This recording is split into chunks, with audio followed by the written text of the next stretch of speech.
I never expected the message to come from them. After all these years, after all the silence, a simple text appeared on my phone that morning. Dinner at the Maple Garden, 7 p.m., family only. Don't be late. No name, no warmth, just those words, family only. For a long time, I stared at the screen, wondering if it was a mistake. My sister, Claire, hadn't spoken to me in over 3 years. The last time we saw each other was at our mother's funeral, when she couldn't even look me in the eye.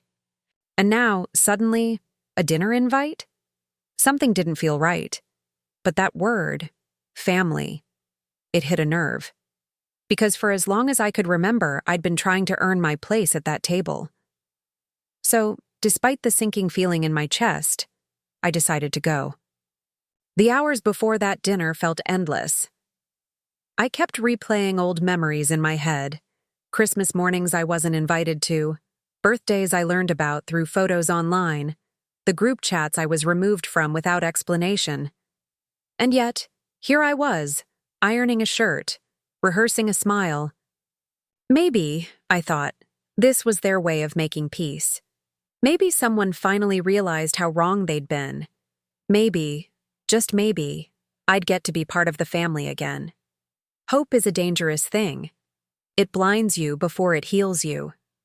When I arrived at the Maple Garden, I saw them through the glass windows, laughing, taking selfies, raising their glasses like one big happy family. For a second, I froze outside, invisible as always. The restaurant was beautiful, soft amber lights, the scent of roasted garlic and rosemary floating in the air, piano music playing in the background. But all of it felt distant, unreal, like I was watching a movie I didn't belong in. As I walked in, my heart pounded so hard I could hear it.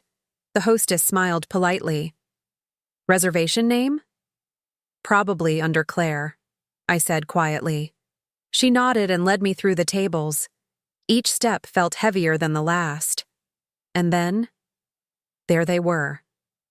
Claire, her husband Ethan, Uncle Greg, Aunt Martha, my cousin Lily, and even my father, the man who hadn't returned my calls in over a year.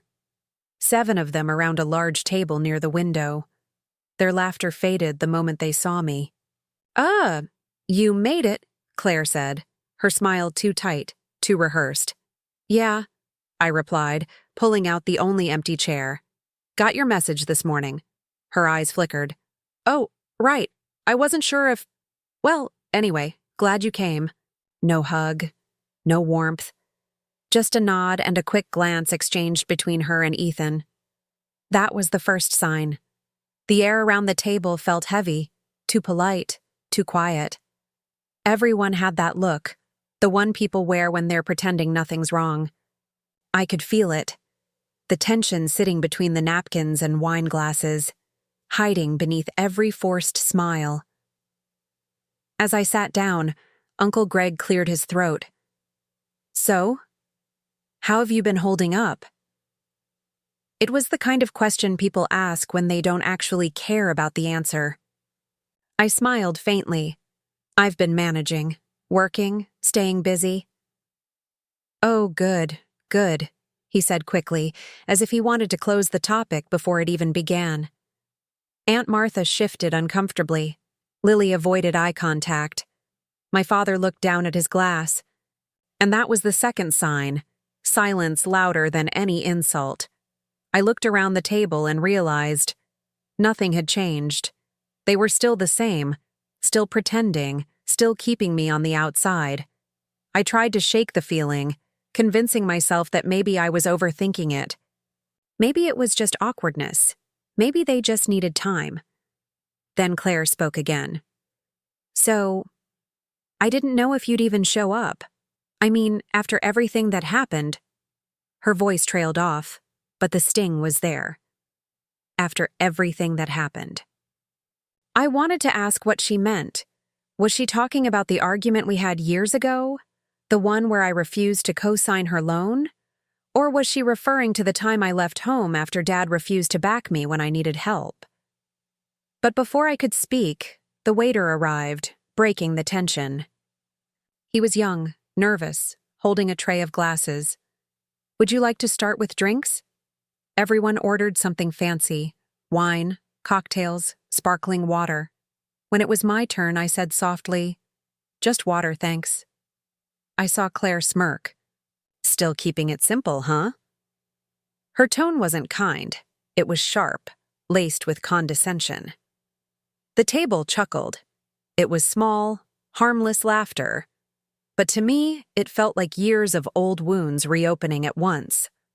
That was the third sign. Dinner hadn't even started, but I already wanted to leave. Still, I stayed. Not because I felt welcome, but because something inside me told me I needed to see this through. Whatever this was. As I sipped my water and listened to their conversations, about vacations, promotions, new cars, I felt like a ghost at my own family's table. Every word reminded me that I didn't belong there. But then I noticed something strange. Ethan kept checking his phone. Claire whispered to him a few times. My father looked uneasy, and Lily kept glancing toward the entrance. Something was going on. Something I wasn't supposed to be part of. Then, Claire leaned over to me with that fake, sugary smile. "I wasn't sure you'd actually come," she said. "But since you're here, it'll be interesting to see how tonight goes." Interesting. The word hung in the air like smoke. I forced a smile. Yeah. Interesting.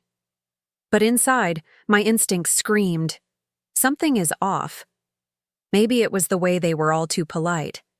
Maybe it was the way the waiter kept glancing at their table number as if he'd been given instructions. Or maybe it was the way my sister couldn't meet my eyes for longer than 2 seconds. Whatever it was, I could feel it. This wasn't just dinner. It was something else, something planned.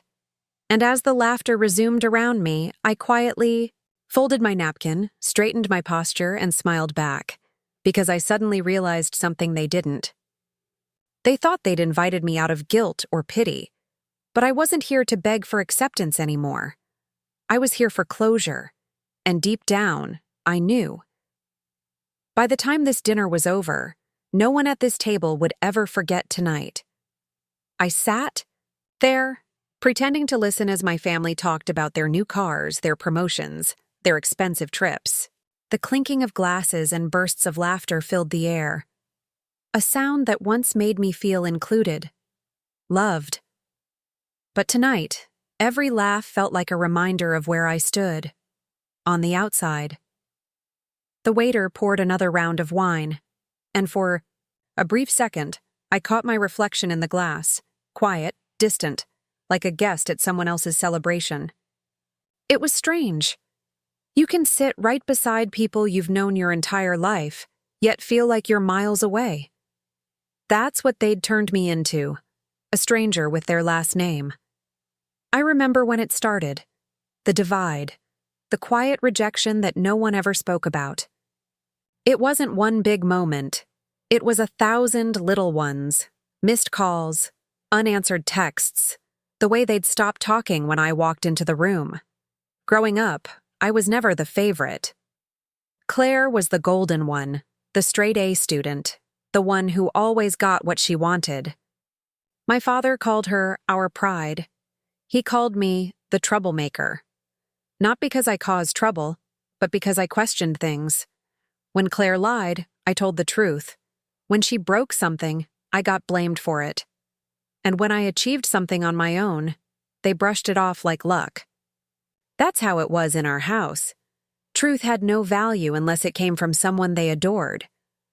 The smell of roasted chicken brought me back to the table. Claire was talking about her new house, a 4-bedroom suburban mansion Ethan had bought her. "She even has a walk-in closet now," Aunt Martha said proudly. "Of course," Claire laughed. "I deserve it after all these years of hard work."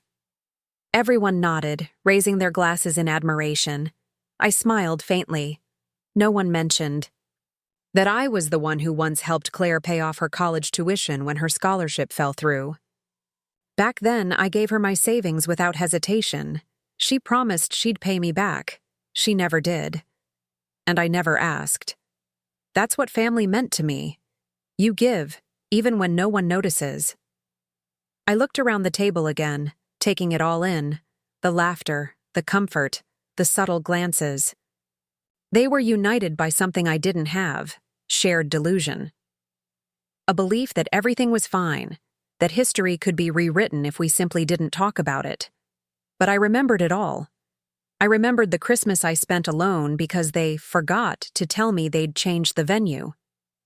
I remembered the birthday dinner where they laughed about how dramatic I was for wanting to be part of things. And I remembered the last conversation with my father, the one that ended with him saying, "Maybe if you were more like your sister, things would have turned out better." That one sentence broke something in me. As I pushed the food around my plate, I felt a deep ache rise in my chest. Not anger, not bitterness. Something quieter. Sadness. The kind that comes when you finally stop expecting people to see your worth. For years, I thought I was the problem. Maybe I wasn't trying hard enough. Maybe I wasn't kind enough, patient enough, forgiving enough. But sitting here, watching them toast to a family that only existed in photos, I realized the problem was never me. They just never wanted to understand me. Remember that road trip we took to the lake house? Aunt Martha said suddenly, laughing. "Oh God, yes," Claire replied. "We had such a great time. Remember when Dad lost the car keys?" Everyone laughed. I remembered that trip too.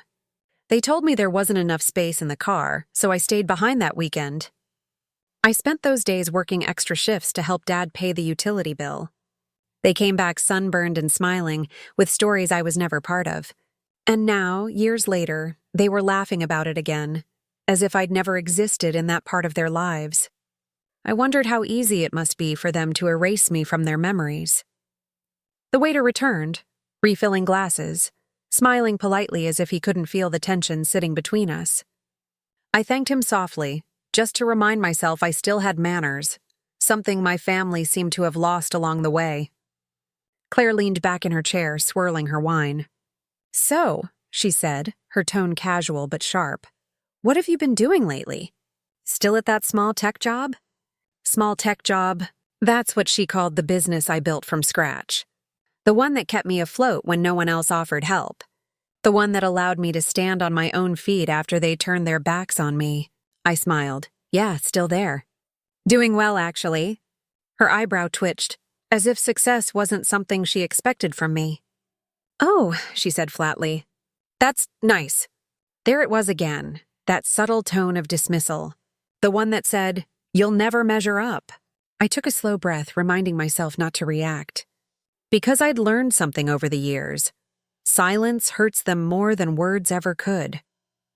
Let them believe I was still that naive younger sibling who craved their approval. Let them underestimate me. They didn't know that I'd grown stronger in their absence. They didn't know that every insult, every rejection, every cold shoulder had built something inside me. A quiet resilience. I wasn't the same person they left behind. As dinner went on, I noticed the pattern again. They talked to each other, not to me. Every story skipped over my name. Every memory began after I'd left their lives. I was invisible. But this time I didn't mind. Because invisibility had taught me something powerful. You see people for who they truly are when they stop pretending you matter. And as I sat there, half smiling, half listening, I finally saw them clearly. The family that taught me what betrayal feels like without ever saying the word. Then my father spoke for the first time that evening. "You know," he said slowly, "I'm glad you came tonight. It's been a while." I turned to him. His voice was softer than I remembered, but distant, like he was speaking to an old colleague, not his child. "Yeah," I said quietly. "It's been a while." He nodded, then looked away, pretending to be interested in the dessert menu. That was the moment I knew. They didn't invite me out of love or guilt. There was a reason behind this dinner, a plan, and I was part of it, but not in the way I thought. I didn't know what it was yet, but I could feel it, the same way you can sense a storm before it breaks. For now, I just smiled, leaned back, and played along, because if they wanted a show tonight, they were about to get one.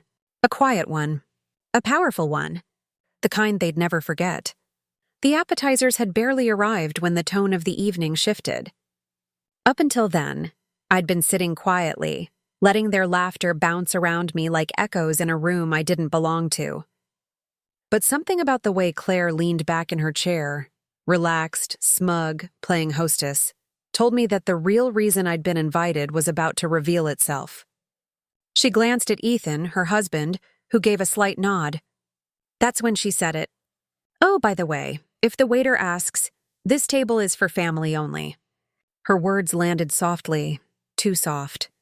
But they cut deeper than any scream could have. Everyone froze for half a second, waiting to see if I'd react. I just smiled. "I see." My voice didn't shake, but something inside me did. Not from anger, from recognition. I'd heard that sentence before. Years ago, at my cousin's wedding, I'd been seated at a separate table. The extras table. The one for distant relatives and forgotten friends. When I asked why, Claire laughed and said, "This one's for family, you know that." Everyone else laughed with her. Back then, I laughed too, pretending it didn't hurt. But tonight, in this restaurant filled with warm light and expensive smiles, I felt that same sting return, sharper, older, deeper. The waiter approached just then, smiling politely. "Are we ready to order entree?" Claire looked up with practiced confidence. "Yes, thank you. We're all family here, so just put it on one bill." The waiter hesitated for a second. His eyes flickered toward me. It was quick, but I caught it. That uncertain, uncomfortable glance that said, "Should I include you too?" Before I could answer, Claire added, "Oh, and maybe separate his drink for now." He just joined us. Joined us, not part of us. Not with us. Joined us. That one word turned me invisible again. My father chuckled awkwardly, trying to diffuse the tension. "She always was the organizer," he said half-heartedly. "Someone has to keep things in order," Claire replied, smirking. "You know how chaotic things can get when everyone comes along." She looked directly at me on that last word. Everyone. The message was clear. I wasn't supposed to be here. I tried to swallow my frustration, cutting into my food slowly, pretending not to care. But every word at that table became another jab. "So still living in that apartment downtown?" Lily asked with a sweet fake smile. "Yeah," I said. "It's cozy." She laughed lightly. "Cozy? That's one way to say small." The others chuckled quietly, like it was harmless fun. I smiled back. "At least it's mine." The laughter faded. They weren't used to me answering back anymore. The waiter returned again, holding a tray. He set down plates, filling the table with colors and smells. Steak, salmon, roasted vegetables, pasta. "Anything else for you?" he asked. Before I could open my mouth, Claire waved her hand dismissively. "We're good, thank you." I wasn't surprised. This wasn't dinner. It was performance. And I was their uninvited guest, the audience to their self-importance. For a few minutes, I let the noise fade into the background. The clinking glasses, the laughter, the hum of the restaurant. Then slowly I started noticing things. The way Claire kept glancing at her phone. The way Ethan whispered something and she laughed quietly. The way my father avoided my gaze every time I looked at him. It felt choreographed, like everyone knew something I didn't. Maybe this dinner wasn't about me being forgiven. Maybe it was about me being reminded that I'd never belong. "So," Claire said suddenly, her tone rising above the chatter. "It's been, 4 years since we've all had dinner together?" 3, I corrected softly. She tilted her head, mock surprise in her eyes. "Oh, right. 3. You always were the one keeping score." Her voice had that edge, that sugary sweetness that hides venom underneath. Ethan laughed. "He remembers everything, doesn't he? Must be exhausting." They laughed again, and I caught the waiter's eye for a split second. He looked uncomfortable, the kind of discomfort that comes from watching cruelty wrapped in politeness. He smiled weakly at me before walking away. Even a stranger could see what my family couldn't, or wouldn't. I took a sip of water, letting their laughter roll off me. For years, I thought silence meant weakness. Now I understood, silence is control. They wanted me to react, to snap, to confirm the version of me they'd built in their heads, the angry, bitter outsider who couldn't let go. But I wouldn't give them that satisfaction. Not tonight. Aunt Martha tried to steer the conversation elsewhere. "So, Claire, tell us about that fundraiser you organized." "Oh, it went perfectly," Claire said, her voice suddenly bright and proud. "We raised over $20,000. Everyone pitched in. Even Dad helped." "That's wonderful," I said sincerely. "You've always been good at bringing people together." She smiled, but her eyes didn't. "Yeah. Well, some people just naturally fit in, you know?" And there it was, the quiet dagger behind the compliment. I could feel the humiliation tightening around me like invisible hands. Each sentence they spoke was carefully balanced, polite enough to sound innocent, sharp enough to draw blood. But then something unexpected happened. The waiter came back holding a folded piece of paper. He leaned toward Claire and whispered something. She frowned. "Excuse me?" He repeated. "I just wanted to confirm, one bill for all 7 of you, correct?" Her eyes darted to me. There was a flicker of hesitation, almost guilt, before she regained her composure. "Yes," she said firmly. "Family only." The words hung in the air like poison. The waiter nodded slowly, gave me a brief apologetic look, and walked away. The table went quiet. No one said anything for a moment. Not a single sound, except the faint clinking of a fork against a plate. Then Ethan laughed softly. "Well, that clears it up," he said. "Guess we'll all chip in. The family, right?" They laughed again. I didn't. Because that was the moment I understood exactly what this dinner was about. It wasn't an invitation, and it was a test. A test to see if I'd still try to belong. I leaned back in my chair, studying each of their faces. My sister, proud and smug. My father, quietly complicit. The rest, following the leader like always. They didn't realize the irony of it all. They spent years pushing me away. And yet, they still needed me here tonight. Not for love, not for family, but for convenience. As they laughed and toasted again, pretending the moment had passed, I smiled to myself. Because deep down, I already knew how this story would end. They thought they'd written the script. But they didn't know. I had my own ending planned. The clinking of silverware was the loudest sound at that table. Nobody spoke. The air was thick, not with warmth, not with family love, but with something invisible and heavy. Every forced smile carried a hint of discomfort. Every laugh felt rehearsed. I sat there, staring at my plate, tracing patterns with the edge of my fork, pretending I didn't notice the glances. Those fleeting looks that said everything words couldn't. Inside, my heart was pounding. Not from anger, not yet, but from restraint. Years of being dismissed, overshadowed, treated like I didn't belong. They all pressed against my ribs, aching to escape. But I stayed quiet. Silence had become my armor. My sister Emily reached for the bread basket, brushing past me without a glance. My mother commented about how family dinners should feel warm again, her voice deliberately skipping my name. I smiled faintly, pretending the jab didn't land. Across the table, my brother laughed at something my uncle said, a joke about people who never move out of their comfort zones. Everyone laughed. Everyone except me. The waiter came by to refill glasses. I caught him hesitate, eyes darting between us, sensing something he couldn't name. I wanted to tell him, to tell someone, that this wasn't a family dinner. It was a stage play, and I was the character nobody remembered existed until it was too late to recast. The steak in front of me had gone cold. I couldn't taste it anyway. Every bite felt like chewing on old memories. The time I was left out of family vacations, the birthday they forgot, the graduation they never came to.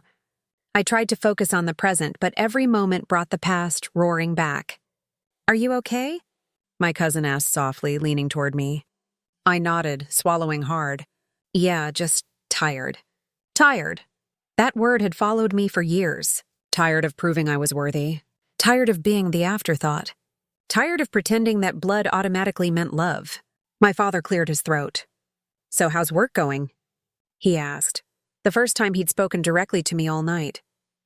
His tone wasn't curiosity. It was obligation. It's good, I replied. Actually, I just finished paying off a big debt. Been saving for— That's nice, my sister interrupted, waving to the waiter for dessert. You really should learn to spend more. Life's too short to just survive. Her words landed like a slap. The irony almost made me laugh. Spend more? I had spent years paying off her debt. Quietly, secretly, without ever asking for recognition. I looked around the table, watching their smiles, their chatter, their small performances for one another. My silence became sharper, heavier. A quiet storm no one noticed brewing behind my polite expression. Every insult, every slight, every dismissive word, I absorbed it. Let it settle. Let it grow roots. Because tonight wasn't just about being humiliated. Tonight was about seeing the truth, how far I had drifted from them, and how peaceful that distance could finally feel. The laughter faded. The plates emptied. The storm inside me didn't. And as the waiter cleared the last dish, I knew something none of them did. This would be the last dinner we ever had together like this. The storm was coming, and I wouldn't be the one left standing in the rain this time. The laughter had finally died down. Dessert plates were empty, wine glasses half full, and the air carried that post-meal heaviness, the kind that comes not from food, but from unspoken things. The waiter approached cautiously, a polite smile fixed on his face. I watched him place a long, folded piece of paper at the center of the table. The total at the bottom caught the dim light, $2,200. I didn't flinch, but I felt the shift immediately. A ripple passed through the table. First confusion, then quiet panic, and finally, the collective glance that landed on me. My sister leaned forward. Wow, that's a bit more than I expected, she said, trying to laugh it off. My brother chuckled, rubbing the back of his neck. Guess fancy dinners aren't so fun when the check comes. Then silence. No one reached for the bill. No one made a move. My mother adjusted her glasses, pretending to scan the receipt. Well, she said carefully, you've been doing well at work, right? Her tone was light, but her eyes said everything.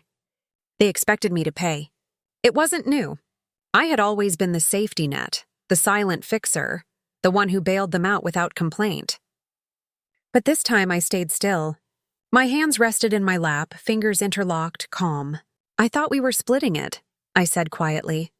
The table froze. My sister's fork clattered against her plate. You're serious? She asked. You invited yourself and now— I was invited, I interrupted softly. You texted me. She looked away, muttering, I just didn't think you'd actually come. My heart tightened, but I kept my expression neutral. The waiter returned, standing patiently beside us, his polite smile now tinged with awkwardness. So, he asked, will this be all together or separate? No one answered. My father cleared his throat again, louder this time.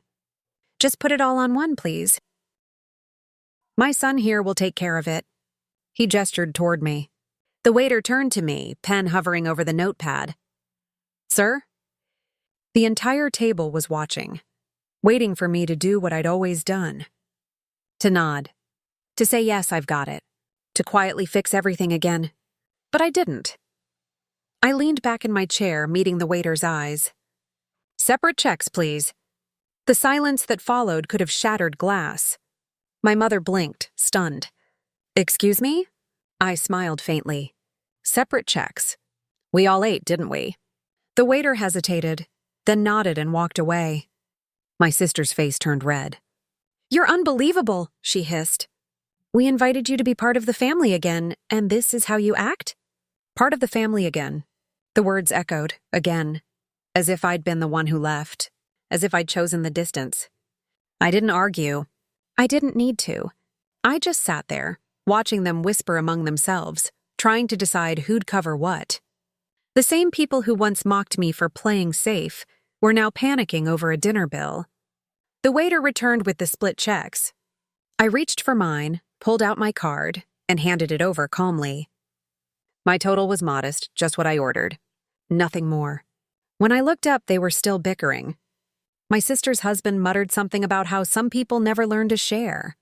My father shook his head in quiet disappointment. But I didn't feel shame this time. Only peace. Because for the first time in years, I wasn't the one cleaning up their mess. I wasn't their silent savior. I was just me. And as I signed my receipt and stood to leave, I caught the waiter's eye. He gave me a small, knowing nod, the kind that said he'd seen enough families like this to understand everything without a word. The night outside was cold, but it felt freeing. Behind me, their voices grew louder, arguing about numbers, about fairness, about who owed what. I smiled faintly to myself. The bill hadn't just revealed the cost of dinner, it had revealed the truth. And deep down, I knew this night wasn't over. Something had shifted forever. As I stepped outside that night, the city air felt sharper than usual, crisp, biting, honest. I could still hear their voices behind me through the restaurant's glass walls, arguing over dollars like their entire world depended on it. I stood there for a moment under the yellow streetlight, watching the reflection of my family distorted in the glass. They looked smaller now, not physically but in spirit. For years, I had made them look big by standing in their shadow, but tonight, the shadow had moved. I took a deep breath, and the memories came rushing back. The reason I had agreed to come, the real reason I sat through that dinner with a calm smile. It wasn't about food. It wasn't about reconnecting. It was about closure. 2 years ago, Emily, my sister, had called me late one night. Her voice was trembling, full of panic. "Please," she'd said, "don't tell Mom and Dad. I messed up. 52's $800. That was the number on her credit card statement. I remember it clearly because I had stared at it for hours that night, wondering how someone could dig themselves so deep. She cried, promised to pay me back, begged me to help before the bank took legal action. And I did, without hesitation. I drained my savings, the fund I had been building for my own home. I picked up extra shifts, sold things I loved, even borrowed a little from friends. Every month I sent payments quietly until the balance hit zero. She never thanked me properly, not once. A few months later, at Thanksgiving, I overheard her bragging about how she'd handled her debts like a grown-up. My name never came up. My help was rewritten as her triumph. And my parents? They believed her. They looked at her with pride and at me with pity. The irony burned like acid. That night, I decided to step back. No more family favors. No more quiet rescues. I went silent, disappeared into my work, rebuilt everything from scratch, piece by piece, dollar by dollar. Then last week, out of nowhere, the invitation came. A group text from Emily. "Family dinner this weekend. Everyone's coming. Be there." It looked innocent, almost casual, but I knew her too well. The timing wasn't random. It was tax season. She always turned family gatherings into fundraising opportunities. Still, I went. Not because I missed them. Not because I hoped things had changed. But because I needed to see it, to face the people who had once used my loyalty as currency. I needed to know if the pain still held power over me. At the table, as they laughed, as they talked about me like I wasn't sitting right there, I realized something incredible. The pain was gone. I didn't need revenge through words or confrontation. Their behavior was its own punishment. I wasn't the outcast anymore. I was the mirror they avoided looking into. So when that $200 bill hit the table, and everyone turned toward me expecting rescue, I didn't see a family. I saw a lesson. A reflection of what happens when people mistake kindness for weakness. And that's why I stayed silent. That's why I smiled. 'Cause this wasn't about revenge anymore. It was about balance. The quiet kind that life eventually delivers, even if it takes years. I didn't come tonight to prove myself. I came to remember who I was before their approval mattered. And as I walked away from that restaurant, leaving the glow of the lights behind, I felt something I hadn't felt in a long time. Peace. The kind that comes when you stop fighting to belong to people who never really saw you in the first place. For a long time, I just stood there, watching them unravel. Forks down, voices rising, faces red with embarrassment. The restaurant lights felt harsher now, like a spotlight exposing every hidden crack in our so-called family. My sister was fuming. "This is ridiculous," she muttered, snapping at the waiter. Just put it all on one card and we'll figure it out later. But the waiter hesitated. His eyes flickered to me, quiet, composed, still sitting with my folded napkin on the table. I didn't move, not yet. Something inside me had shifted. For years I'd carried the weight of their comfort. Tonight I was done carrying anything that wasn't mine. I slowly pushed my chair back. The sound of the legs scraping against the marble floor cut through the noise like a blade. Everyone turned to look. I stood tall, calm, the kind of calm that comes right before lightning strikes. Before we figure it out, I began softly, there's something you all should know. No one interrupted. Not this time. I looked around the table, my mother, eyes sharp with disapproval. My father, pretending not to care. My sister, already defensive, arms crossed. You keep calling this a family dinner, I said, my tone even. But family means remembering the people who held you up when you couldn't stand. It means gratitude, respect, maybe even honesty. My sister rolled her eyes. Oh, please. Don't start another guilt trip. I smiled faintly. Guilt? No, just truth. I reached into my pocket and pulled out my phone. One swipe, and the light from the screen glowed against my face. 2 years ago, I continued, someone here was drowning in credit card debt. $52,800 to be exact. The color drained from her face. I didn't look at her. I didn't need to. The silence said enough. My mother blinked, confused. My father frowned. What are you talking about? I met his eyes. I paid it off quietly, every month, without asking for anything in return. My voice didn't shake. It didn't rise. It was calm, measured, like the truth itself. I never told anyone because I thought, maybe someday you'd remember what I did out of love, not obligation. But tonight, I looked down at the crumpled napkin in my hand. I realized love means nothing to people who measure it in convenience. My sister's lips trembled. You didn't have to. You're right, I cut in gently. I didn't. The waiter approached again, holding the split receipts. He looked uncertain. I gave him a small nod. They're all separate, I said quietly. I've already paid mine. He placed the remaining bills on the table, one by one, in front of each of them. The sound of paper hitting the linen was strangely powerful. My mother looked stunned. My father's jaw clenched. My sister couldn't meet my eyes. I took a slow breath. That's your bill, I said simply. Your dinner. Your choices. Just like the debt you once made and forgot someone else carried for you. Nobody spoke.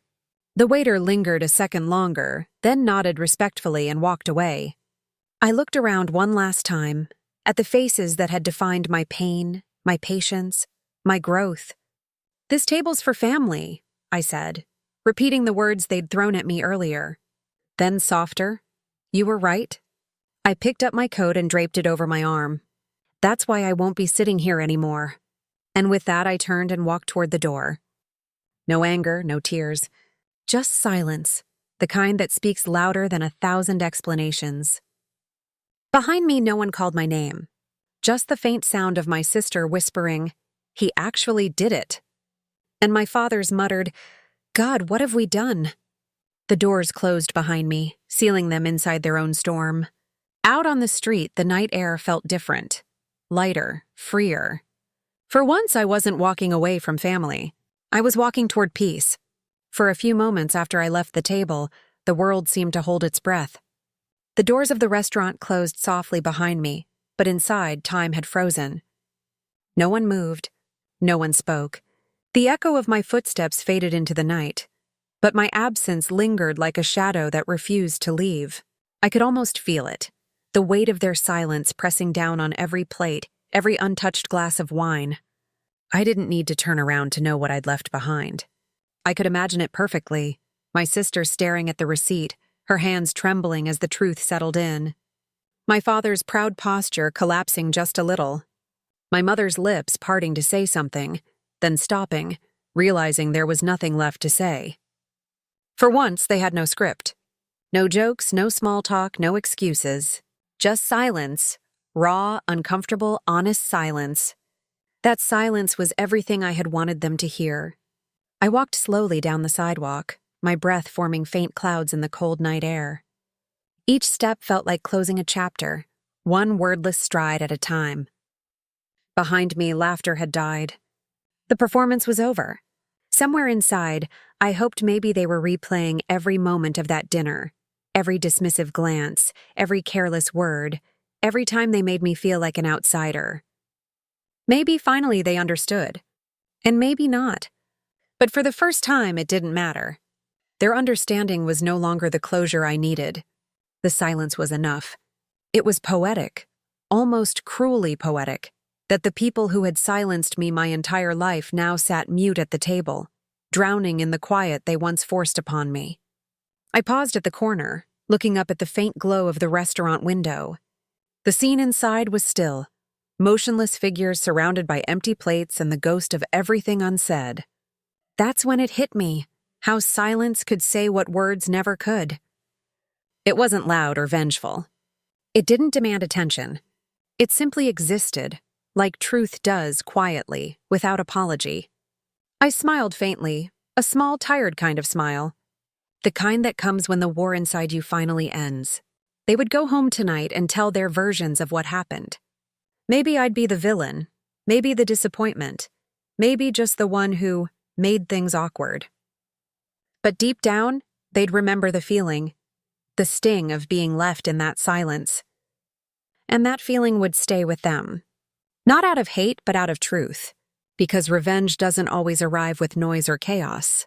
Sometimes it walks out quietly, leaving nothing but reflection in its wake.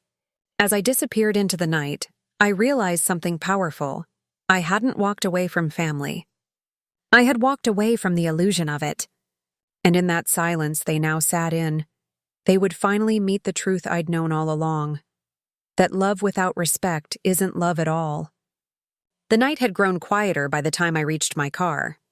The streetlights hummed faintly, and the world felt still, as if everything around me was pausing to let the moment sink in. I leaned against the cold metal door, looking up at the sky. No stars tonight, just a soft haze, the kind that hides everything except what's directly in front of you. And maybe that was fitting, because for the first time in years I wasn't looking back. As I stood there, the weight of everything that had just happened began to settle, not as pain, but as clarity. The ache that had lived inside me for so long had finally found its shape, and then quietly dissolved. For years, I had chased something that didn't exist, a version of family that looked good in photos, that smiled for others, that said all the right things but never truly saw me. I kept thinking that if I worked harder, gave more, stayed patient, they would finally let me in. But belonging built on silence isn't belonging at all. Tonight proved something I should have learned long ago, that peace is not found at a crowded table where you're tolerated, but in the quiet corner where you're respected. As I breathed in the cold air, I realized I wasn't angry anymore. I wasn't even sad. What I felt was something deeper, acceptance. People often say that family is everything, but they never tell you that sometimes family can also be the lesson you need to grow beyond. Blood may connect us, but respect, that's what makes us whole. And when respect is missing, love becomes a performance, not a truth. I thought about the little moments, the years I spent waiting for approval, the birthdays I celebrated alone, the small kindnesses I gave that went unnoticed. Every memory hurt once, but now, they simply reminded me of who I used to be, someone who needed their validation to feel worthy. Not anymore. Tonight, I walked away, not because I stopped caring, but because I finally cared enough about myself to stop begging for a seat at a table where my presence was never welcome. I started the car and let the engine hum softly, my reflection faint in the rearview mirror. My eyes looked different. Tired, yes, but steady. There was strength in that gaze. As the city lights blurred past, I whispered to myself, "You did the right thing." And for once I believed it. Sometimes dignity means leaving quietly, not slamming the door, not seeking revenge, just walking away and with your head high, your heart intact, and your peace untouched. Because at the end of the day, family isn't who shares your last name. It's the ones who share your respect, Who see your worth without needing a reminder? And as I drove farther from that restaurant, from the noise, the pretense, the empty performances, I realized something simple yet profound. I hadn't lost a family tonight. I had simply made space for the one I truly deserved. The night air followed me home, cool and silent, almost sacred. I didn't turn on the lights when I entered my apartment. I just stood there, in the quiet, letting the weight of the evening dissolve into stillness. It was strange how peaceful it felt. No shouting, no guilt, no noise trying to cover the truth. Just the hum of the city outside and the soft rhythm of my own breathing, steady, calm, real. For years I thought revenge meant giving them what they gave me. I imagined moments where I'd finally speak my mind, where they'd feel the sting of every word they once threw my way. But when the time came, I realized something unexpected. I didn't want to hurt them. I just wanted to stop hurting myself. And that's the difference between revenge and freedom. Revenge is about them. Freedom is about you. As I replayed the evening in my head, I felt no regret, only clarity. They hadn't lost a provider or a sibling or a child. They'd lost access to the version of me who tolerated disrespect in the name of family.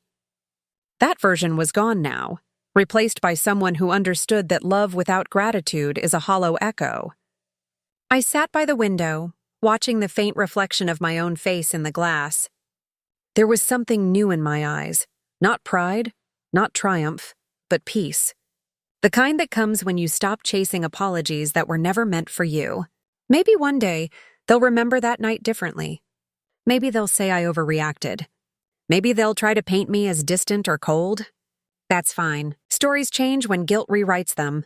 But I know the truth, and the truth doesn't need defending. Forgiveness, I realized, doesn't always mean letting someone back in.